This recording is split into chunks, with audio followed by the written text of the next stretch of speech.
time, Business Focus Friday time. And today's topic, we're going to talk about the bounce back in business. I don't know about you, but we need some bounce back attack, right? Okay, so you're probably wondering, what is the bounce back? The bounce back is how quickly you get back to your normal condition after a difficult situation or event, okay?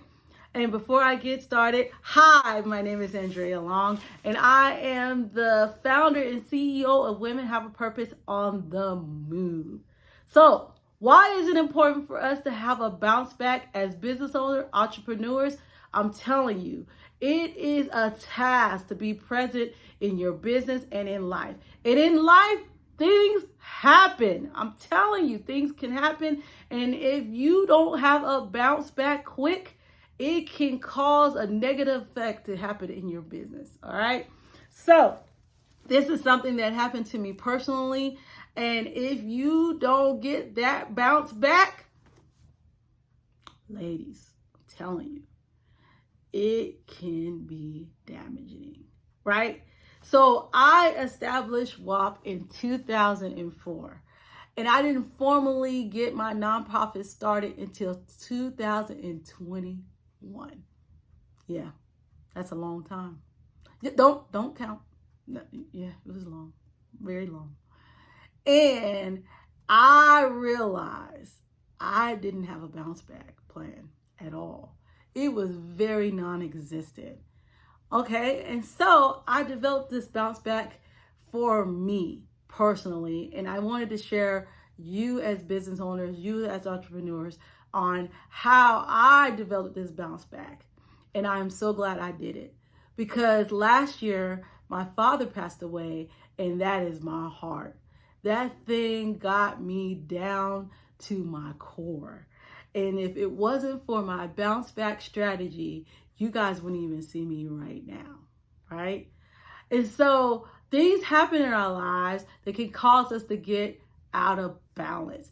And I realized this bounce back strategy is not for me. This is for my business. This is for my ministry. There are people that are depending on me to do business right. And if things happen to me and I don't develop this bounce back, then what is going to happen to the business side of my ministry? What's going to happen to all the other businesses that I manage, right?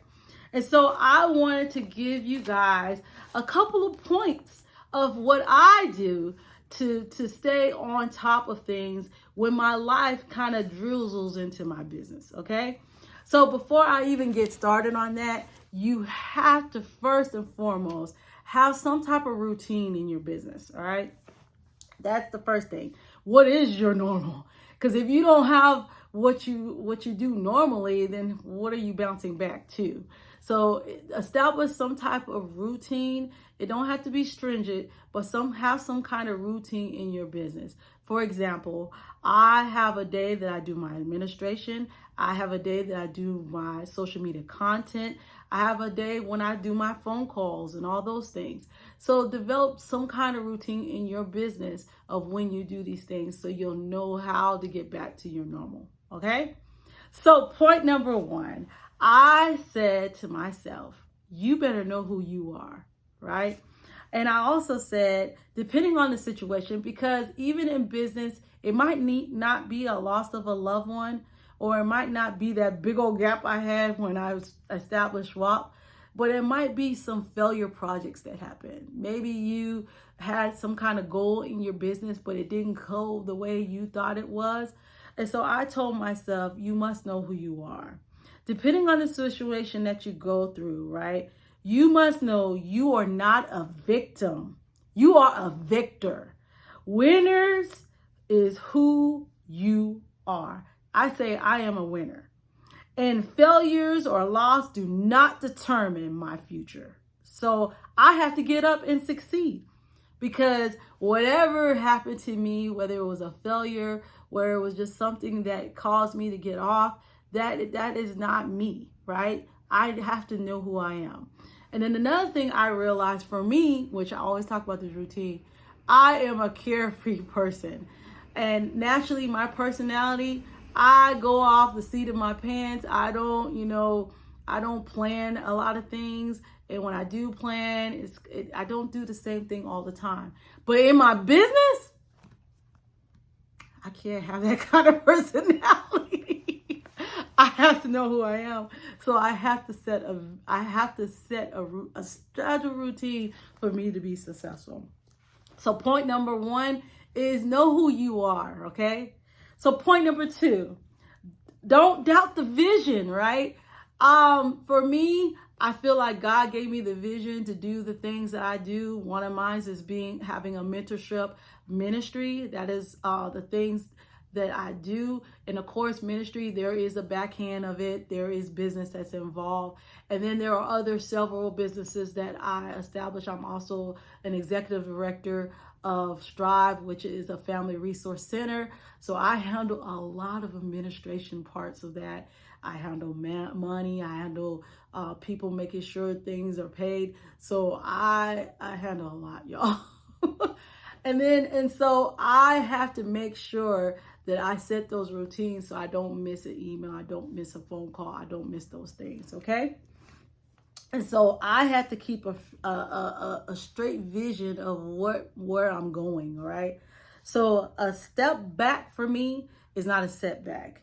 I have to keep the vision at all times so that when you have those hard times, keep that vision. So when you have that hard times, it is a reminder to keep on moving, right? Keep on moving. Okay, and point 3, continue working on your craft. I am an advocate of getting as much training as you can. There is a lot of free training out there, some that don't even cost money. And then also there is some training that you might want to invest in.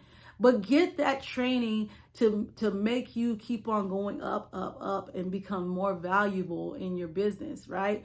And once you get that training, share it with the people that are working with you or the partnerships, right?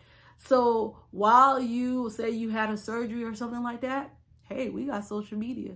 Get that training. Do something about why you have this free time, right? Okay, so practice, get classes, and study. Study your craft, right? And point number 4, keep dreaming. That failure, don't stop dreaming. It's just something that happened. We can learn from our mistakes, right? Keep dreaming big. Now this for me goes back to 1. If I set a goal, I don't know, for some reason, it doesn't deter me. It keeps me going up. It makes me want to keep moving because I'm going to reach that goal. I don't care of my failures. I don't care about my past. I'm going to reach that goal. I want to see how far I can get, right? So that's just me knowing myself, okay? But it's okay to dream big. It's okay to have some desires, right, for your business. Have some measurements so that you can see where you're going, right? Have some measurements for your business. And that is a good strategy for me to bounce back, right? So that's it. That is all the points I had, right? So let me go through them again for those that kind of missed it. Point 1, know who you are. Point 2, don't doubt the vision. And point 3, continue working on your craft. And point 4, keep dreaming, set goals, right? So how I developed the bounce back is I always had this strategy. And when I lost my father, I realized, girl, he might not be here, but he's here in spirit. And you got to keep it going, right? Keep it going. And so I just wanted to let you know that the bounce back attack, if it helped me, it can help you. And so if you like this content and you think this will help somebody, please share it. Don't be holding that. What they say, sharing is caring. Share it with somebody because this might help them to bounce back. And then they will be able to attack the things that they got to do in their business, right? And also, if you like this content, comment below, let me know. And also, subscribe. That's all I got today. Until next time, walk on and stay strong. Bye.